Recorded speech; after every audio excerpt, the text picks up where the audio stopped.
Okay, guys, today we're gonna talk about we're gonna continue the explanation of angle in right triangle, and we in the first part we talked about the tangent, but now I want to talk about sine and cosine.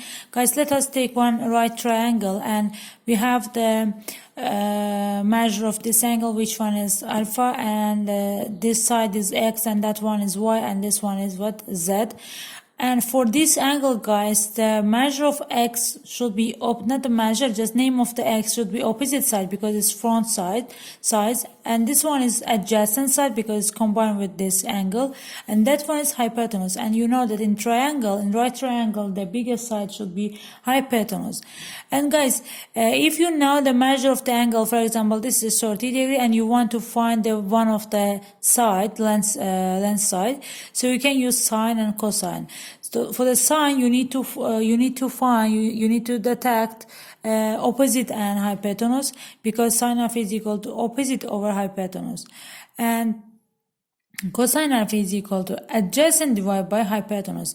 And you should know that, guys, for the sine and cosine, always we divide by hypotenuse, but the difference between sine and cosine, only that part, opposite. And now, I mean for cosine is adjacent, for sine opposite, for cosine adjacent. So that's why I just write there like this, SOH and CAH, because SOH means, look at here, the last one is H for the both of them, because it's hypotenuse divided by hypotenuse, and only for the sine is opposite divided by, for the cosine adjacent divided by. Okay, so sorry for the voice.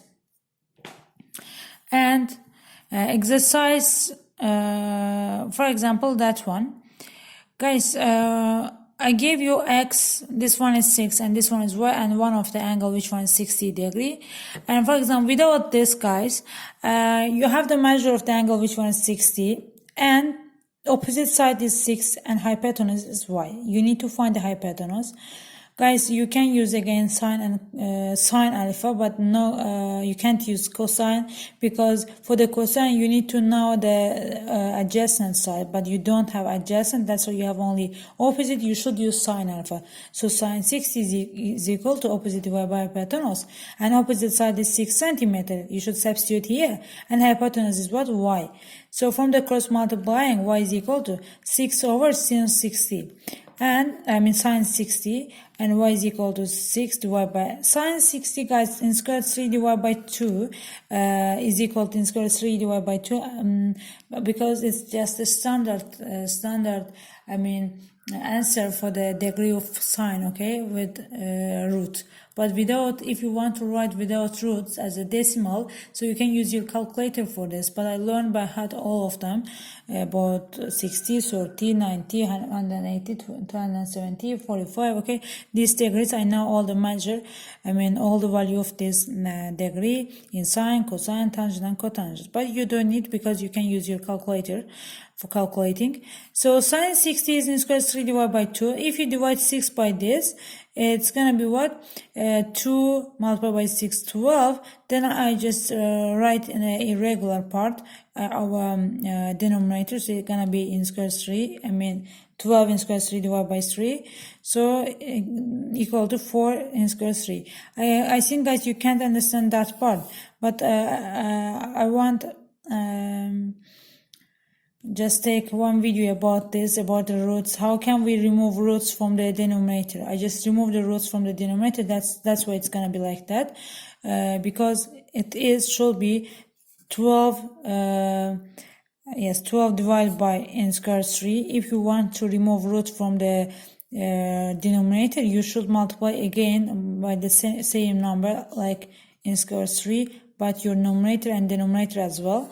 So if you multiply root by root, it's gonna be 3, and this one gonna be 12 in square 3. So if you simplify, it's gonna be 4 in square 3. Okay, like that.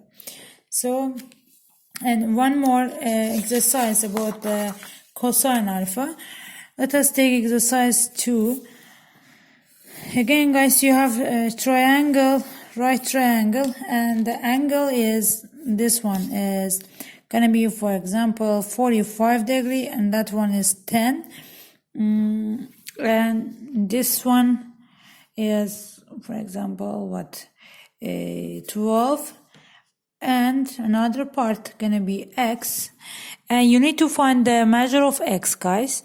You can use, guys, look at here, you have the opposite side, hypotenuse and adjacent.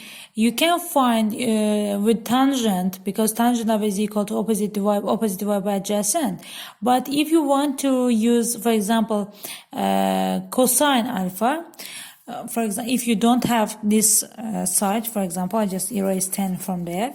If you don't have 10, you should write only cosine. Only cosine, because you have adjacent and hypotenuse. For the adjacent and hypotenuse, you know that adjacent, CAH.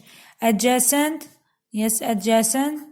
This one is hypotenuse, and this one is what? Cosine. So, cosine alpha, cosine alpha, alpha means 45 degree, gonna be what?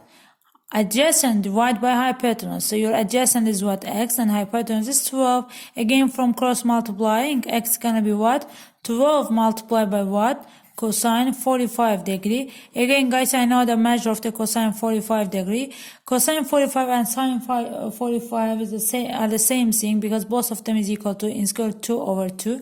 So x gonna be 12 multiplied by n squared 2 over 2, and if I simplify, the final answer gonna be 6 n squared root 2, but you can take, instead of n squared root 2, 1.4 if you want to write as a decimal, or you can use your calculator if you don't know the measure of 45 degree in cosine.